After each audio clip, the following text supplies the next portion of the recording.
Hello everyone, welcome back to another episode of FPL Buds. I am your host Mr. Goat, back with another video for Game Week 15. This week it's a quick turnaround, so I will be reviewing my Game Week 14 team. Then I will be discussing some players to watch for the upcoming game week. I will also be discussing the captaincy choices. And finally I will be doing my team selection for the upcoming Game Week 15, which has a quick turnaround. So without wasting any further time, let's get right into it. Let's start the episode by talking about players to watch for the upcoming weeks. The first player I would like to look at closely is West Ham United's Mohamed Kudus. Kudus has been looking really lively in recent weeks. He has 3 returns in the last 4 game weeks, with 2 double-digit returns in that period. For people who have sold Bowen, Kudus could be a nice way to cover the West Ham attack.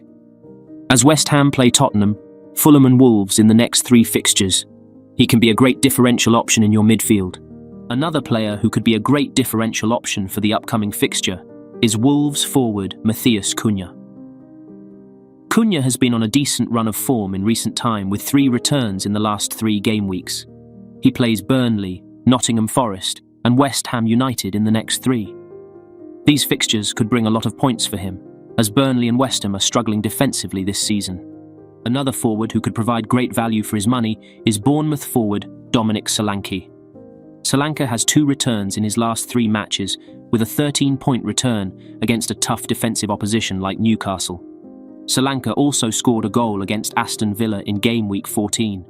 He plays Crystal Palace, Manchester United and Luton Town in his next 3 fixtures. These fixtures could mean a lot of scoring opportunities for Solanke, as Bournemouth are in a rich vein of form and are scoring goals for fun at the moment. There seems to be a lot of forward options emerging in recent weeks, as I have another forward, Chris Wood, who could be a mega differential for managers, as he has only 0.8% ownership. Wood plays Fulham, Wolves and Tottenham in the next 3 fixtures. As Forest forward Iwoyini is injured, this could mean a lot of game time for the veteran forward Wood. If a manager is trying to catch up some ranks, going ultra differential with Chris Wood as a 3rd striker option could be a game changer, as he cost only 4.9 million at the moment. Finally, let's look at my final pick. It's Arsenal defender Oleksandr Zinchenko. Zinchenko, like all the players mentioned earlier, has been finding great form moving forward, as he has 4 returns in the past 5 game weeks. He also managed to get an assist in Game Week 14. Although this game week Arsenal conceded a careless goal at the end, it could have easily been a double-digit haul for Zinchenko, if not for that one careless moment from the Arsenal defence. Overall, a great pick moving forward. However, managers need to be a little wary of the rotation that could happen in the midweek games. Now, it's time to review my Game Week 14 team. I'm not gonna lie, it's been a rough couple of weeks after 4 straight red arrows. It feels great to bounce back with a bang and a big green arrow. My rank jumped from 226k to 113k. This week was a great, as most of my gambles paid off. I brought in Gordon for ease this week, and boy did he deliver with a 10-pointer. Gordon became an instant hit in my team. While using my wildcard, I had thought about gambling on an Everton defender, as they had a good run of fixtures, and it finally paid off with a clean sheet and 3 bonus points. To his name, Branthwaite deputised very well in place of Reece James. In my midfield, Saka managed to score an early goal and get me a lovely 8-pointer. Salah got an assist but missed a few chances as he could have hauled. Lastly, in my midfield, keeping faith in Son has finally paid off, as he scored an early goal and got an assist.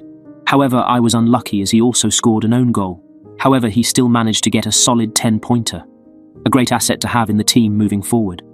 Finally, in my forward area, 2 absolute gems, Watkins and Haaland, got me 11 and 14 points respectively. There were doubts about Watkins starting this game week, but I decided to keep faith in him, and he came through for me with a goal and an assist. Finally, my decision to captain Haaland over Salah also paid off, as he outscored him by 2 points. A game week to remember. I am hoping to keep this momentum going. Now finally, let's look at my team for Game Week 15, which is only a few days away. The team looks very similar to Game Week 14 with Areola in goal. However, I will be making 2 substitutions in my defence, as I will be starting Reece James against Manchester United, as he is back from suspension. I will also start Jamal Lascelles against Everton. Other than that, my midfield looks the same as last week, with Saka, Son, Salah and Gordon completing my midfield. Gordon currently is on a yellow flag with a hip injury, but we will wait for the news and may make late changes depending on further update on him. In my forward line, The duo of Watkins and Haaland start once again. For my captaincy choice, I am backing Salah this game week looking at Sheffield United recent form. On my bench I have Guehi, Branthwaite and Archer.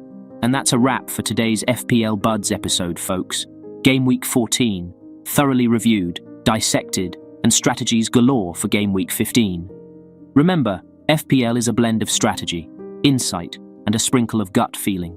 So before I go, make sure to hit that like button, subscribe for more FPL tips, and share your thoughts in the comments below. Until next time, may your captaincy picks gets a double-digit haul, and your differential choices pay off big time. Cheers, and good luck in the game week 15.